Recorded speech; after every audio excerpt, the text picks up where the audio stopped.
আগারগাঁও নির্বাচন ভবনে আছেন সহকর্মী কাউসারা চৌধুরী কুমু। আমরা সরাসরি যুক্ত হব তার সঙ্গে। সকাল থেকেই জানাচ্ছিলাম যে সকাল 10:30টার সময় কমিশন বৈঠকে বসেছিল, মাঝখানে 1 ঘন্টা বিরতি শেষে আবারও দ্বিতীয় দফায় বৈঠকে বসেছে কমিশন। কারণ তারা যেসব বিষয়গুলো নিয়ে বসেছেন, জাতীয় নির্বাচন, গণভোটের তফসিল, একই সাথে ভোটের তারিখ নির্ধারণ সহ পর্যালোচনা সহ নানা বিষয় নিয়ে, ভোটের আগে পরে নানা বিষয় নিয়ে আলোচনা চলছে, যার কারণে এখনো তারা একইভাবে সম্মতিতে সবগুলো বিষয়ে সমাধান করতে পারেনি বলে আবারও দ্বিতীয় দফায় বৈঠকে বসেছে নির্বাচন কমিশন। আমরা যতটুকু জানতে পেরেছি, আলোচনা হচ্ছে তারা ভোটের সময় বাড়ানো কমানো নিয়ে তাদের মূল আলোচনার বিষয়, এবং কয়েকটি তারিখ নির্ধারণ করেছে ভোটের। যেহেতু সরকার বলেছিল যে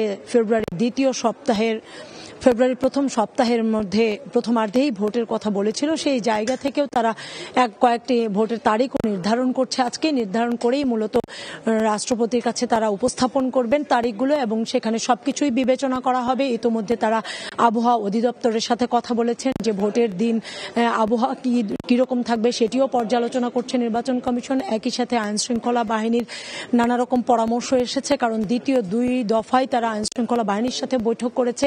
সার্বিক বিষয় নিয়ে মূলত পর্যালোচনা করছে, এবং তফসিল কবে নাগাদ হবে, যেহেতু দ্বিতীয় সপ্তাহের কথাই বলা হয়েছে, অর্থাৎ এই সপ্তাহের মধ্যেই, চলতি সপ্তাহের মধ্যেই তফসিল ঘোষণা করতে হবে নির্বাচন কমিশনকে। তবে কোন দিন তফসিল ঘোষণা করবে আজকেই কিন্তু এটি নির্ধারণ হয়ে যাবে। অর্থাৎ কমিশন বলতেও পারে আজকে যে কবে নাগাদ তারা তফসিল ঘোষণা করবেন, এবং তারপরেই কিন্তু, কারণ ভোটের তারিখ নির্ধারণ করতে গেলে তাদেরকে নিয়ম অনুযায়ী, প্রথা অনুযায়ী রাষ্ট্রপতির সাথে সৌজন্য সাক্ষাৎ করতেই হবে, তারপরেই আসলে সিদ্ধান্ত নিতে পারবেন ভোটের তারিখ। যেহেতু এখনো কমিশন সভা চলছে, সভা শেষ হলেই আমরা জানতে পারবো কি কি সিদ্ধান্ত এসেছে কমিশনের কাছ থেকে। এখন পর্যন্ত আমাদের এটুকু সময় অপেক্ষা করতে হবে। সহকর্মী কাউসারা চৌধুরী কুমু যুক্ত হয়েছিলেন নির্বাচন কমিশন থেকে।